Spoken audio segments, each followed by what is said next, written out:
Bismillah ve salatu ve selamu ala Resulillah ve ala alihi ve sahbihi ve men valah. Muhammed ibn İsmail el-Bukhari rahmetullahi aleyhine Sahih Bukhari namlı kitabında taharet münasebetlik mezmunlar hakkında bugün İmam Bukhari rahmetullahi aleyh ayol kişi özünün dadısının özlük kandı jusa kanda buludu bu vaktki inek bir malumatını hadisini üzdüğümüz göreylik. Bu babda davalanış jarayonida boshqalarningki mesela yordamini qabul qilish shu avvallar bayon qilingan va shundaqla tozliq masalasimi bu hadisda konkret tushuntirilgan. Shunga bu babda shu hadisdagi avvalni elib turib bizga bir tushuncha bermoqchi. Hamda Abul Aliya degan kishi shundaq deydi Imom Buxoriy rahmatullohi alayh. Mening putumga masih qilinglar bu og'riq degan.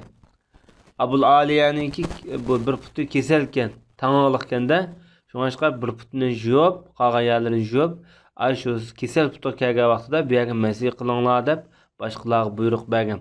Yani boshqalarning bu yerda xizmatini qabul qilgan. Abul Aliya kim o? Bu zat büyük o'zi muhaddislardan hem tabiin jahiliyet yaşagan aynı vaqtlarda Peygamber sallallahu aleyhi ve sellem ölüp ketip 2 yildan keyin musulmon bo'lgan. Öz vaqtida Ömer ibn Hattab, Abdullah ibn Abbas, Ali ibn Abu Talib qatarlıq çoğ büyük sahabalardan bu kishi hadis rivoyat qilgan. Hazreti Osmanning keyingi davrlarda bu Ceyhun, hozirgi Sirdaryosida o'tib Xavarizmga borgan vaqtida O'rta Osiyoga bu yerda tunji bo'lib a'zo etgan musulmon. Yani aynı vaqtdagi Arab musulmonlar islom ichib borgan vaqtida O'rta Osiyoga tunji bo'lib shu yerda azan ovozini yangratgan büyük tabiin. İsmi Rafi ibn Mihran yak Rufay ibn Mihran ar-Rayyahi deymiz. Hicriye 90 yak 93 yılları taxminan ölüp ketken en büyük muhaddis, faqih, mufassir. Bu kishi Hajjaj ibn Yusuf'ninki zamanı ölüp ketken ondaqda bu kishi Xavarişlarga ait öt. Şoňlaşqa davamlıq deydigan gepi Allah Taala maňa 2 ne'matni bergen. Biri meni islomga hidoyat qilib meni musulmon qilgan, ya'ni biri meni haruri Xavarij qilmagan degan. Bu zatniki nurg'un ustozlari zikr qilinish bilan birga ko'plagan shogirdlari bayon qilinib o'tgan. O'zine ait ishonchlik ekanligiga hatto ulamolar ayni vaqtdagi raviylar muhaddislar ittifoq kelgan büyük tabiinlardan, ya'ni çoğ tabiinlar qatorida sanaladi. Hamda Abul Aliyaning so'zi bayon qilib bo'lgandan so'ng Imom Buxoriy rahmatullohi alayh hadisga kelib hadisni rivoyat qilyapti-da. Bu hadis 243-numurlik hadisda Imom Buxoriy rahmatullohi alayh bizga Muhammad hadis so'zlab bergan edi deydi. Bu Imom Buxoriyniki Muhammad ibn Salamul Baykandi degan ustoz shu Mavran Nahrlik büyük ustozi bosh tarjimali o'tgan. Bu zat deydi bizga Sufyan ibn Uyayna xabar bergan. Sufyan ibn Uyayna Abi Hazim degan kishidan. Abi Hazim ismi Salamet ibn Dinar al-Makhzumi deymiz. Medine'ninki öz davridagi büyük olimi hem vaiz hem Mescid-i Nebevi'ninki aynı vaqtdagi büyük vaiz şeyhlerden sanıldı. Bu kishi Abdullah ibn Zubayr'ninki zamanında tug'ilgan. Yani 60-njy yillari mezgilida shu davrda tug'ilgan. O'zi ayni davrdagi bir qism sahobalarda va tabiinlarda o'qigan. O'zi Umayyalarniki podshohlaridan mesela Sulaymon ibn Abdulmaliklarga ait ko'p nasihatlarni qilgan. Amirlarga, valilarga mundaq bak yengishib ketmagan. O'ziniki bunda o'limoliq sifatini saqlab kelgan. Mundaq o'tgan vaqtida bak xushamatchi bo'lmagan. Bu dunyoda qanday bir o'lima xushamatchi podoqchi bo'ladi ekan, buning imoni sust deyishki bo'ladi. Qolgan tarafi boshqa avval.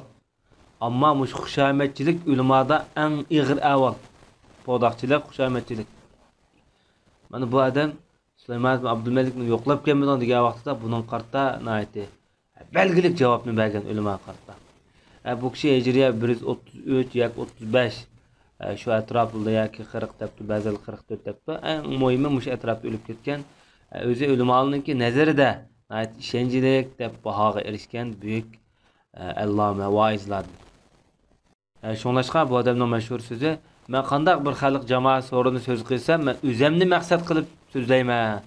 Özümni görüp durup sözleymen" degan. Bu büyük tabiin Sahl ibn Sa'd es-Sa'idi degan sahabidan anlap bu hadisni riwayat qilgan. Endi Sahl ibn Sa'd es-Sa'idi bolsa Abul Abbas kunyasi bilan özür Hazrajlarning Ansarilarniki Bani Sa'ida cemaatidan. Hijriyat 91-yil ölüp ketgan. Dadısımı Peygamber sallallahu aleyhi ve sellem'ninki davrida sahabi bolgan. Yani Resulullah zamanında ölüp ketgan büyük sahabilardan. Bu kishi Peygamber sallallahu aleyhi ve sellem'ninki ölüp ketgan paytlarda 10 necha yosh old atrofidagi bir sahabe Peygamber sallallahu aleyhi ve sellem'dan ko'p hadislarni rivoyat qilgan. Bu kishidan mesela Abu Hurayra, Said ibn Musayyib, İmam Zuhri, mesela Hazrat Abu Hazim qatorliq hem sahabilar hem şu devirdeki sahabilar hadis rivoyat qilgan. Bu kishi Madinada ölüp ketgan sahabilarningki eng oxiri. Madinada eng oxirida mush sahabi ölüp ketgan. Ömrü nayet uzun bolgan. Bu Sahl degan ma'nosi buningki nayet qulay, nayet oson degan bo'ladi. Bu kishiningki ismini dadasi Huzn qo'yib ekan, ya'ni g'am qayg'u degan bo'ladi. Payg'ambarimiz buni Sahliga o'zgartirib etgan.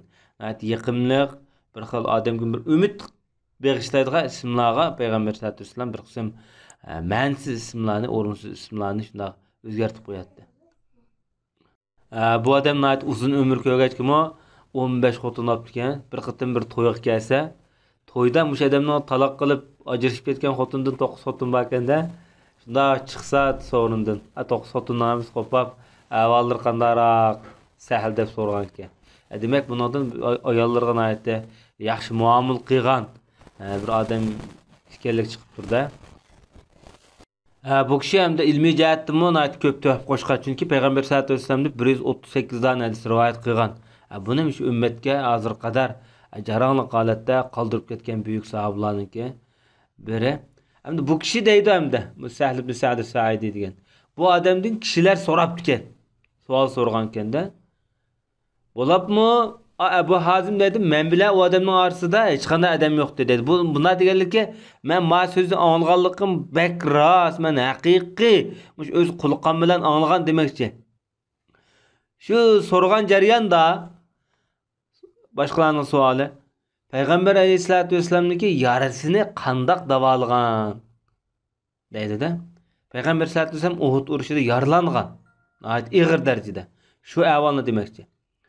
Sahl dediki şu vaqtida bu ahvolni Madinada mendimi yaxshi bildigan odam qolmadi. Yani men qoldim-ku bu odam uzun umr ko'rgan sahobalardan. Ali radhiyallohu anhu o'zing qalqinida suv ilib kelgan. Fatima radhiyallohu anha Rasulullohning o'zidan qonni yug'an edi. Oxir bu qon to'xtamagan vaqtida bir bo'rni ko'ydirib, Peygamberimizniki qon to'xtab shu vaqtida yarisi saqaygan dedi. Bo'rni ko'ydirib bosgandan so'ng. Bu avval shu Uhud urushida musulmonlar Makka mushriklar tarafdan ig'ir darajada bular mag'lubiyat uchirgan ekan, bular taqqa chekingan. Payg'ambar sallallohu alayhi vasallam shu tog'ning bir to'pida, bir to'plik tarafda Uhud tog' tarafda shu yerda mudofaada turganda shu jarayonda hamda adir ba shu tog'ning shu Ali ibn Abu Talib suv ekkagan kichik bir ko'lchak bor. Yomg'irning suvi yig'ilib qolgan Uhud tog'ining to'pida. Shu yerda suvni ekilib qalqon bilan hamda Payg'ambar sallallohu alayhi vasallam shu davolagan shu jarayon bu. Sallallohu alayhi nabiyina Muhammad va ala alihi va sahbihi ajma'in.